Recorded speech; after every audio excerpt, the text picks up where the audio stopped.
Comenzamos compartiendo con él una inquietud, una situación que estábamos analizando en estos días, curioseando por páginas de fabricantes de vehículos europeos.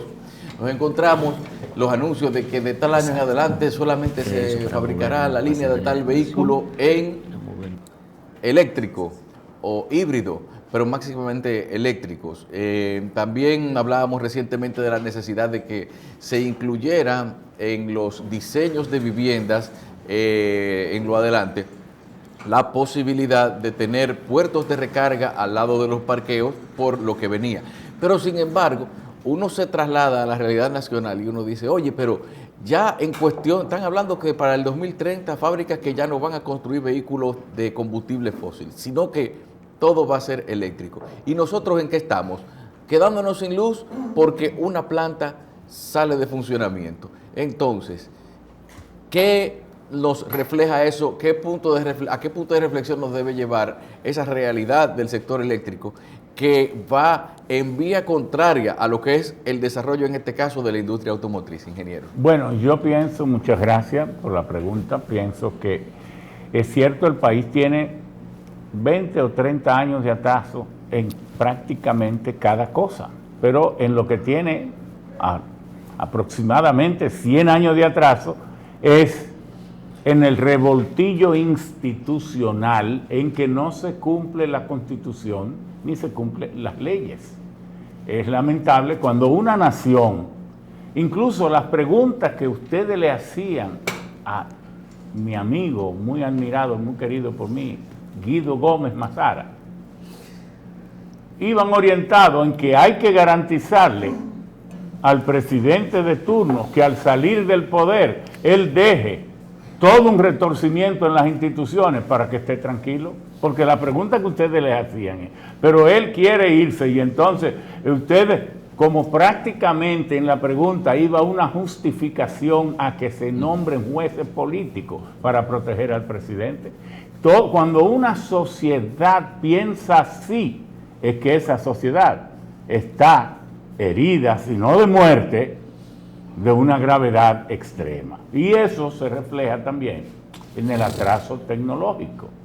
Este es un país donde el Banco Central proclama con bombos y platillos un crecimiento de 6.7. Eso quiere decir, lo que está induciendo a pensar es que este es un país donde hay prosperidad, pero el banco mismo en sus propias páginas publica que el poder de compra del salario dominicano, donde el 70% gana 15,000 pesos o menos, ha perdido 30% en su poder de compra. El salario de hoy compra menos que el de 1979. Entonces, ¿qué quiere decir? Que es justo que el 30% celebre la prosperidad y el 70% esté llorando de tristeza su empobrecimiento. No, eso no tiene sentido. No, es que el enriquecimiento ilícito tiene una contrapartida que es el empobrecimiento. ¿Cómo es que dices tú, José Israel? El enriquecimiento ilícito tiene como contrapartida el empobrecimiento ilícito. Ilícito no, acelerado. El enriquecimiento ilícito trae como consecuencia el empobrecimiento acelerado. Pero es que esto no puede ser. Entonces, eso mismo se da en el tema del atraso. ¿Por qué el país tiene una crisis eléctrica? Oiga, uno pudiera exagerar y decir que la crisis eléctrica empezó aquí a los 3 meses de haber inaugurado el primer tendido eléctrico que hubo en el 1894 en el Parque Colón. ¿Tanto así? Claro, porque instalaron una planta que se iba a prender a las 6 de la tarde para apagarlo a las 10 de la noche. José Israel en su historia lo sabe muy bien. Y entonces ya a los 3 o 4 meses, Lili, que había entrado ya un poco, bastante en crisis financiera, crisis económica, no tenía con qué comprar los combustibles, porque eso se trajo a nombre del ayuntamiento, pero los ayuntamientos eran entelequias aquí, todavía en un grado alto lo son. Entonces, la crisis eléctrica Y cuando Trujillo, alguien dice, cuando Trujillo no había, ¿no? Cuando Trujillo se estaba creando el sistema eléctrico nacional, porque todavía el 40% del pueblo no tenía electricidad. Más del 40. Más del 40, posiblemente el 50, 54%, he leído. Entonces se estaba construyendo. Cuando el Trujillo compra y forma la CDE en 1955, lo que está comprando es el sistema eléctrico de algunas de las principales ciudades del país, sencillamente. Entonces, no se justifica lo que está pasando. Yo tengo pararrayos en mi casa y tengo pararrayos en el barrio, hay pararrayos, en el Atala donde yo vivo hay pararrayos en la finquita que yo tengo, porque eso no cuesta nada. ¿Cómo me va a venir a decir a mí que no tenía pararrayos en su sistema? No, eso por favor. Entonces, ese fenómeno de caída, de salida de esa planta de 300 megas, la que más barato vende a 8 centavos el kilo, de dólares el kilo, la más estable, la que había dado uno de los más sólidos rendimientos, que es a gas, la que menos contamina, y entonces salir de operación. Yo espero que el gobierno y la Corporación Dominicana de Electricidad le reciproquen a AES, porque AES fue la que le ganó una demanda al Estado Dominicano por 600 millones de dólares que tuvo que pagar el Estado Dominicano, una demanda que le hizo de que por falta de cumplimiento en pagos a lo largo de unos, creo que fueron 6 u 8 años. Entonces, que el Estado no se apegue a la ley y le reclame y le demande y le haga pagar lo que significa el no suplir la energía, la electricidad a la cual se comprometió contractualmente. Pero parece... La diferencia es la siguiente, que AES seguro tiene un seguro y el Estado no tiene seguro. Bueno, ahí es... El Estado es la inseguridad absoluta. La inseguridad. Según la publicidad que ha corrido a propósito del evento natural, el Estado está reconociendo que hubo un evento que afectó la planta, entonces ¿qué va a reclamar? No, si es un caso no, pero es correcto y jurídicamente tú tienes que hacerlo así. Es verdad que el rayo ocurrió. Lo que se está hablando es que una planta de esas condiciones debe estar dotada del equipamiento para que ese rayo no haga daño.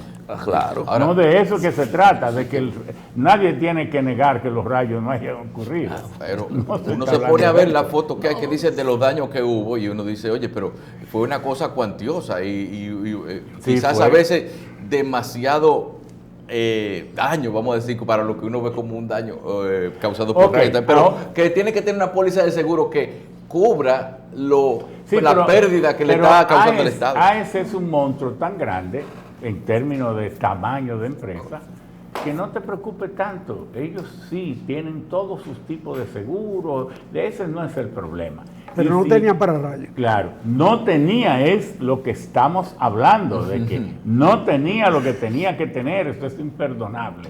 En una empresa de ese tipo de organización, una empresa transnacional con presencia en tantas naciones y con unos niveles tecnológicos tan elevados. Una pregunta técnica. ¿Y la compañía de seguro? Me imagino que al momento de pagar hará también el señalamiento, porque usted asegura el evento, pero tiene que tener las condiciones. No puede ser que la compañía no le pague, no, porque si usted contrae un contrato de seguro, son contratos, muchos son negociados, otros son de adhesión. Entonces, ahí se estipula en qué condiciones las compañías de seguro y las grandes reaseguradoras también son responsables ante los eventos. Bueno, eso es uno. Todo esto demuestra la necesidad de que el país termine Punta Catalina. Yo debo decir que tan pronto... Antes de que Punta Catalina termine con el país. Exacto. Antes de que Punta Catalina termine con el país. Yo pienso que este acuerdo que se ha hecho es útil. Desde luego, no debió haber sido necesario, porque el contrato que se hizo tenía que contener todas esas cláusulas. Ahora, ¿qué agrega este acuerdo? La disposición de 336 millones de dólares como un fondo contingente para que se asegure la terminación, dado que los financiamientos con que se contaba, básicamente el del BANDES, el Banco Nacional Social de Desarrollo Económico de Brasil, el BANDES, no aparecieron porque fue cancelado. Entonces, esa planta debe terminarse. Y nosotros hemos insistido, tan pronto se anunció esta planta, sin que nos hubieran contactado ni nada, nadie del gobierno, nosotros dijimos que era correcto esa planta. ¿Por qué? Porque fuimos los directores del programa de gobierno, de casi todos los últimos programas de gobierno del PRD, sí, hemos sido nosotros, y particularmente del de Hipólito Mejía en su campaña para el 2012. Y allí nosotros pusimos en la parte eléctrica que nuestra oferta consistía, entre otras cosas, de instalar 600 megavatios a gas y 600 megavatios a carbón. Entonces, pero además fuimos nosotros los responsables principales, junto a Marcelo Jorge, de la instalación de Itabo 1 e Itabo 2 y su conversión a carbón. De manera que no podemos, durante tantos años, estar diciendo una cosa para cambiar de opinión. Yo creo que el país tiene que contar con una matriz eléctrica como esa. Por tanto, eso es correcto. Y ahora su terminación es obligatoria. Fíjense qué daño, en qué condiciones de apuros tan fuertes pone a los consumidores de electricidad del país, es decir, a todo el país, la salida de 300 megavatios. Es bueno que el país sepa que tenemos un parque instalado de 5.700 megas. 5.700 megas, sin contar con Punta Catalina porque no han entrado. 3.700 megas de esos son parte del CINE, el Sistema Eléctrico Nacional Interconectado, del CENI, del Sistema Eléctrico Nacional Interconectado, que quiere decir en el que tiene incumbencia la CDEE. Y los otros 2.000 megas son del sector privado, plantas en diferentes espacios, empresas, plantas de emergencia, etc., para llegar a los 5.700. El país debe tener un crecimiento de su capacidad instalada de un 7%. Eso significa 350 megas. Antes eran 125 y 150 que tenemos que instalar cada año. Pero eso habrá que ir revisándolo cada vez, ¿verdad? En la medida que se aumenta la capacidad instalada, que el PIB del país crece, ya son 75.000 millones de dólares. Entonces el país necesita, y el sistema eléctrico del que es responsable el Estado, tiene que instalar 250 megas cada año. Si no, vamos a tener un crecimiento del sistema eléctrico por debajo del crecimiento supuesto de la economía. Entonces, con eso no se puede jugar. Dijimos aquí y hemos dicho hace mucho tiempo, señores, concebir una planta de grandes dimensiones, de 500 megas, de 1.000 megas, toma tiempo, siquiera diseñarla, conceptualizarla, amarrarla en todos sus servicios básicos, negociar su financiamiento, firmar estos financiamientos y entonces luego contratar la construcción, la fabricación de los distintos componentes, preparar el terreno, hacer las obras de infraestructura, comprar el terreno, sacar la electricidad, es decir, construir las subestaciones. Todo esto se lleva mínimo 4 o 5 años. Entonces el país, por favor, que no invente, que no improvise en esto. Punta Catalina hay que terminarla y que se sigan todas las acciones judiciales, aquellos que crean que hay soborno, que vayan a los tribunales, esto de Odebrecht, que vaya a los tribunales, y este reclamo de 708 millones de dólares que se juzgue en los espacios de arbitraje y que el Estado, por favor, haga lo que tenga que hacer para no perder este arbitraje, porque si lo pierde, oiga, si se han dicho tantas cosas de esos financiamientos, ¿qué no se dirá después de que hubo un arreglo, que se mandó al arbitraje precisamente para pagarlo? Bueno, de todo se va a decir, que por favor el Estado haga su parte para que ese arbitraje sea bien llevado, que se suministren los documentos. Yo creo que tiene base jurídica para inhabilitar los reclamos de Odebrecht, porque fue culpa suya, fue por su corrupción en el mundo ya comprobada que se cancelaron los financiamientos del Bande, todos los perjuicios que ha tenido, los atrasos, se ha debido a Odebrecht, no al país.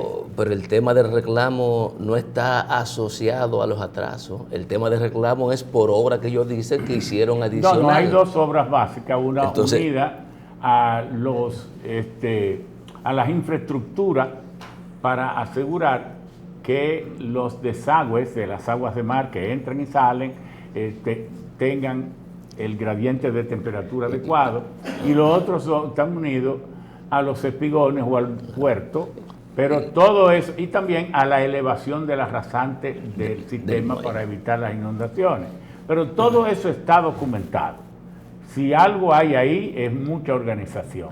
Y el Estado podrá demostrar que, y yo lo he visto en los contratos, de que Odebrecht se comprometía a dar soluciones a todas esas partes, y al decir que se compromete, con eso está diciendo que si tuviese que invertir para cumplir su palabra, tiene que hacerlo.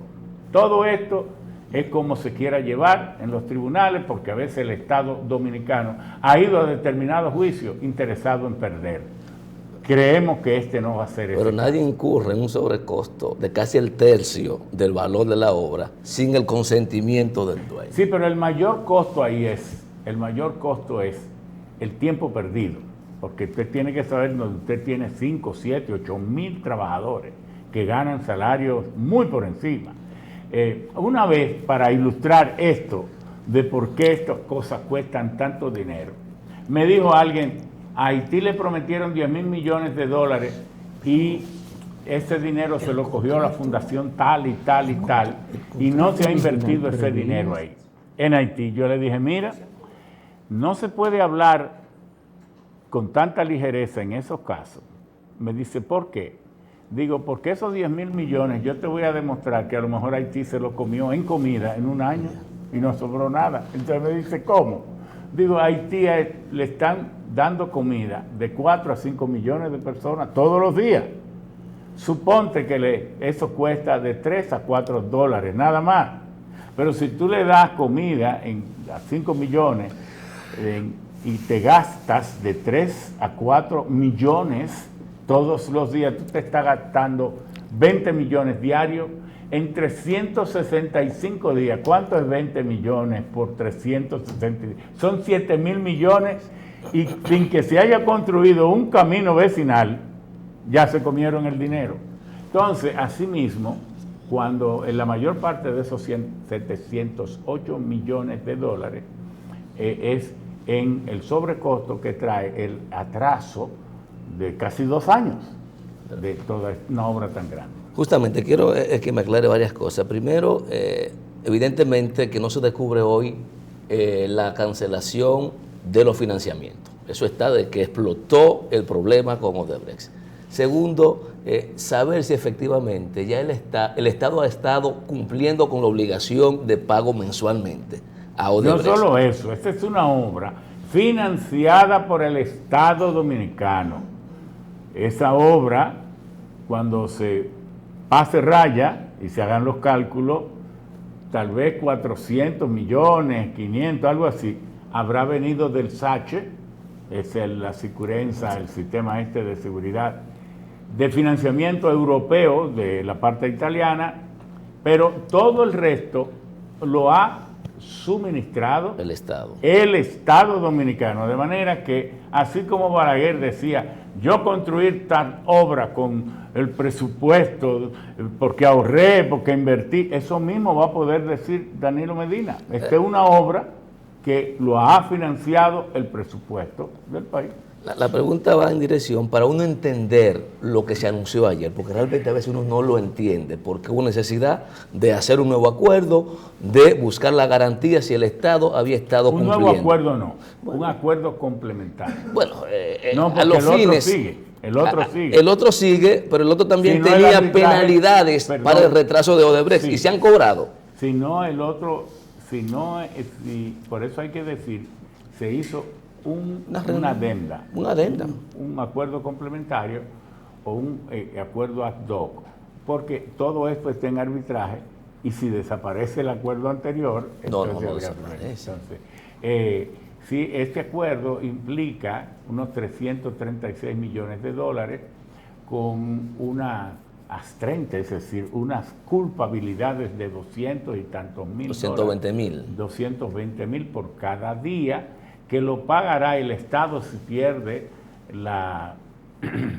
en el tribunal de arbitraje y lo pagaría entonces la empresa si es ella la que pierde. Y hay una serie de cláusulas a los fines de asegurar que la obra sea terminada en los plazos requeridos. Pero las penalidades por retraso previstas en el contrato original, ¿el Estado las ha reclamado? Además, hay una comisión. Claro que hay una comisión que el Estado... conjunto de pliegos y de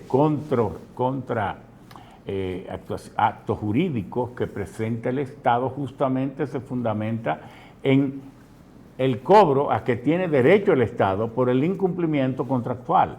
Si no, el Estado no deben ventilarlo. No se ha ventilado eso porque no sabemos qué está Yo reclamando. pienso que este es un tema tan importante que nuestro amigo Rubén Bichara debería pedirle a sus abogados, los que sean, quienes sean, no sé, que explicaran al país, porque este es un tema de capital interés para la nación, todos los pormenores, porque él puede explicar, es muy inteligente, pero nunca va a tener el dominio de los temas jurídicos que tienen esos brillantísimos abogados, como supongo yo que deben ser tanto los que se han contratado en firmas fuera internacionales como aquí. Ahora, el licenciado Bichara creo que cometió un acto para ser benigno, de inmadurez, abriendo una garata con AES públicamente, diciendo, ustedes tienen que pagar. Eso no es un problema que... Proceder jurídicamente. ¿Eh? Claro. Proceder jurídicamente con la mayor discreción del mundo. Junior es abogado, sabe que el abogado mientras más habla, peor para él. Y mientras más eficaz y silentemente actúa, todavía hay tiempo. No creo que se haya perdido gran cosa, sino hay que el Estado defienda a quienes tienen que defender, porque de lo contrario, entonces ahora, habría que decirle al pueblo que reclame su derecho, problema, porque tú que vives de aquel lado, que, ¿verdad? El problema del financiamiento de esa planta no se ha esclarecido nunca. En algún momento el licenciado Bichara dijo que con la reducción del subsidio eléctrico como consecuencia de la caída de los precios del petróleo, garantizaba el pago. Bien, pero ¿cuál es el papel del Banco de Desarrollo brasileño? Que es un banco que se supone que iba a financiar una parte considerable del proyecto. 600 millones y tantos, sí. 600 y pico millones, más el financiamiento italiano que tú acabas de mencionar. Sí. ¿Cuánto ha aportado el Estado dominicano? Nada de eso se ha dicho. Bueno, el Estado ya debe, porque incluso creo que le conviene, si uno lo va a pensar desde el punto de vista del interés publicitario que siempre tienen los gobiernos. Pienso que el Estado, que ha aportado posiblemente el 70 o más por ciento, de 70 no, pudiera ser 75 o 80%, del financiamiento, ahora que viene con 336 millones más, posiblemente el Estado haya llegado a cerca de los 2.000 millones, el precio que tiene la planta entera. Entonces, porque al aportar ahora 336 millones, eso implica que si estábamos hablando de 1.940 millones más 336, estamos hablando de 2.330 millones. Entonces el Estado ahí, creo que Sacher habría aportado cerca de 500, pues estamos hablando que el Estado dominicano solo ha aportado ahí una cantidad cercana a los 2.000 millones de dólares. Debe explicar todo eso con documentos y hacer una... Una Pero parte ya de- el costo original de la obra, porque esto es importante, se pagó, porque estamos hablando de 300 millones adicionales y se le está sumando. Ya, No. ya se pagó los 1.954. No, porque eso se iba pagando por partidas. Es que en esto, una obra de esa magnitud debe ser no está entendida claro. por el pueblo dominicano. Mucha gente decía, los norteamericanos actuaron contra Odebrecht porque en esas obras se llevaban las oportunidades de negocio de las empresas norteamericanas. Y yo le digo no, porque posiblemente de esos 1.900 millones, 800 o 900 millones ya han sido comprados en equipo. Aquí en la General Electric, Sí. la principal empresa, no dudo que la Siemens, que la Alstom, porque no es cierto que todavía China esté a la altura de lo que pueda exigir una Stanley Consultant, la calidad que se ha querido que tenga esta obra, que sin duda Stanley Consultant es una de las empresas número 1 en el mundo en materia de consultoría. Y aquí se quiso que hubiese una empresa de altísima calidad, con equipos de altísima calidad también. Yo creo que al gobierno conviene desenredar esto, está un poco en la bruma, que se saque a relucir todo y que también diga todo lo que ha aportado en una obra que ha sido la mayor obra, el mayor acto de inversión que jamás había hecho la República Dominicana, es esta Punta Catalina. Esto es así. Esa obra ahora adquiere unos revetes fundamentales, dado esta situación. Debe aclararse también esta coincidencia. Viene el rayo y parte una empresa que se consideraba blindada. Este rayo, ¿verdad?, fue un verdadero rayo. Entonces, viene y coincide con que hay una serie de empresas que estaban entonces, plantas que tenían que ser sacadas de línea para darle mantenimiento. Bueno, ¿cómo se descubre si todo esto es cierto? Primero, requiriéndole a esas empresas los programas de mantenimiento que siempre se aprueban meses antes de empezar un año. Los programas de mantenimiento de cada empresa para el año 2019 se van a aprobar en diciembre y entran en vigencia el mismo 1 de enero.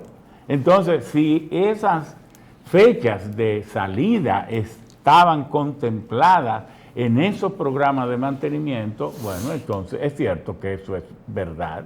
De lo contrario, puede ser un invento. ¿Qué es lo que quieren? ¿Cuál es el panorama? Bueno, pues entonces todo eso se aclara investigando y rindiendo cuenta. Los estados, los gobiernos están para rendir cuenta, porque el presidente no es el dueño del país, ni los ministros tampoco. Por eso es que a veces salen de los gobiernos y no solo han perdido el poder, sino están perseguidos, no valen nada. ¿Por qué? Porque no rinden cuenta. Yo fui una vez presidente del Senado, no quiero ponerme de ejemplo de nada. Cuando iba a salir de la presidencia, que duramos 3 años, hice una publicación rindiendo cuenta. Mientras fui presidente, puse en internet cada cheque que dábamos nosotros. A los 10 minutos salía en la red un cheque para tal cosa, pero si yo no me lo voy a robar, Dios mío, ¿por qué yo tengo que tener eso envuelto en el misterio? No todo estaba ahí. Entonces, cuando yo creo que he sido el único en la historia que cuando salía le dije al nuevo presidente, al que ingresaba como presidente del Senado, mire, 2 certificados de ahorro. Cuando venga diciembre, usted no va a tener que ir donde el presidente a que le dé otra asignación para pagar doble sueldo, no. Aquí hay un certificado de ahorro en el Banco de Reserva por 9 millones de pesos que yo lo ahorré a lo largo del año, y aquí hay otro en el Banco Popular por 5.9 millones, casi 14 millones, usted no tendrá problema, porque así es que deben manejar la cosa pública los administradores, y eso hemos hecho nosotros donde quiera que hemos estado. Ingeniero, se nos ha dicho que Catalina va a resolver en lo fundamental el problema eléctrico de la República Dominicana, pero veo que un funcionario de gobierno, el administrador de DESUR, dice que no, que Catalina sola no va a resolver el problema. No, pero eso es verdad. Explíquenos, eso. Oiga, como en el país hay un déficit de instalación y hay un déficit de mantenimiento en las plantas instaladas, pero además hay otras cosas que el país debe entender. Por favor, con un poquito de paciencia voy a intentar explicárselo. Se dice que el país tiene 775 megavatios de capacidad instalada en agua, en hidráulica, hidroeléctrica. Usted a lo mejor piensa de una vez, y se lo está diciendo un experto, que el país podría generar 775 megavatios todas las horas. No, eso depende de si hay agua. Si no hay agua no genera nada. Entonces esos 775 valen mucho si hay agua y no valen nada si no hay. Mire qué fácil. Entonces hay plantas que pudieran generar 80, Las Taveras tiene dos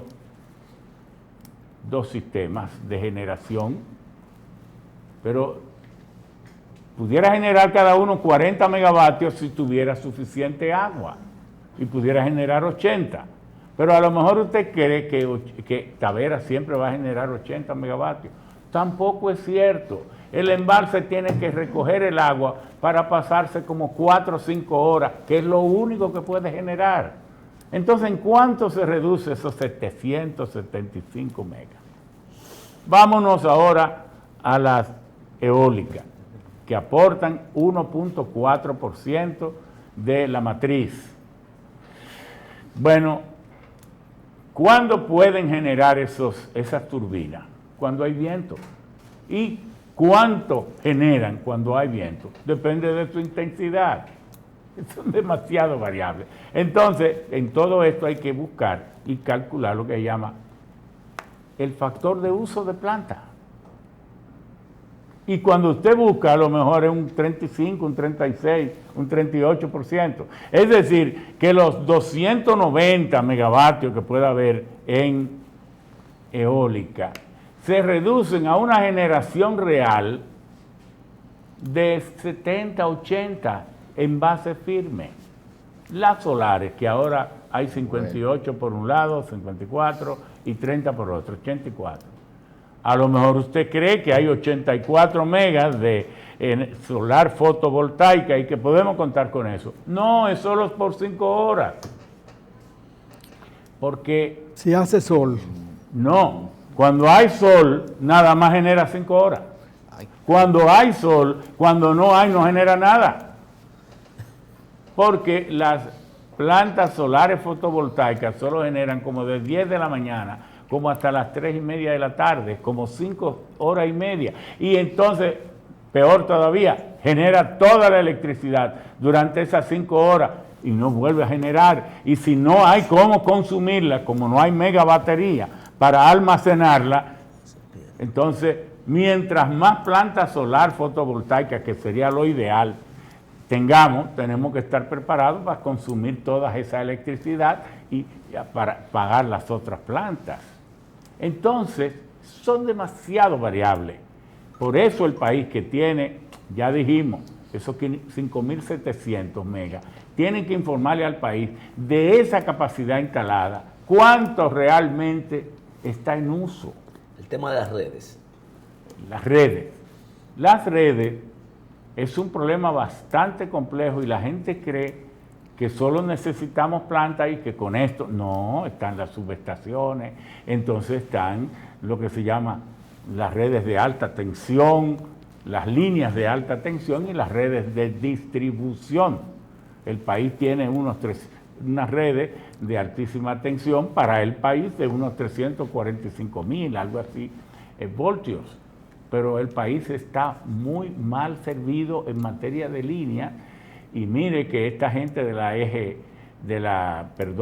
ETED han trabajado bastante bien y la gente de la EGI, pero la EGI lo que pueden es administrar las plantas hidroeléctricas que hay ahora. Entonces, el país necesita avanzar mucho en redes, porque este nivel de pérdida, ¿cómo va a ser que un país se esté perdiendo 25 y 30% de la energía que inyecta a su red, que pierda el 30%, el 25%? Eso, primero, eso como que da vergüenza. Usted sale del país y usted dice eso. ¿Y por cuántos años ustedes han estado, como decía mi mamá, apelechando con eso?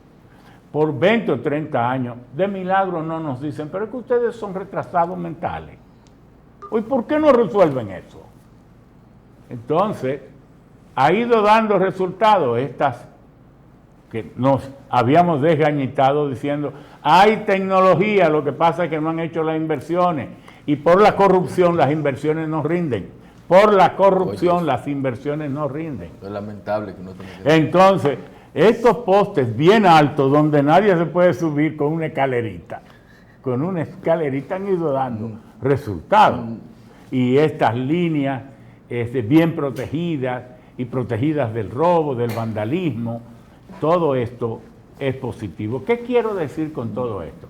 Que las fuentes alternas de energía, las fuentes renovables, son sanas, son limpias, la materia prima es regalada, el viento, el sol es regalado, todo esto, el agua aparentemente, pero todo eso, en el caso de las aguas, tiene un costo. ¿Cuál es? Mantener las cuencas de los ríos, porque si no, usted no va a tener agua mañana.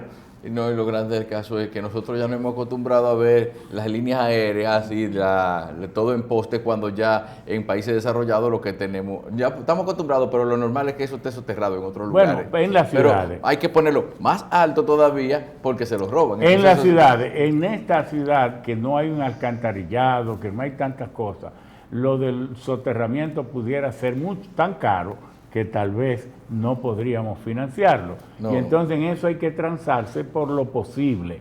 Pero lo que queremos decir es que, por ejemplo, estas energías renovables son demasiado nobles, pero no son gestionables. Entonces, mucha gente se confunde. Todavía vamos a tener que seguir usando el carbón.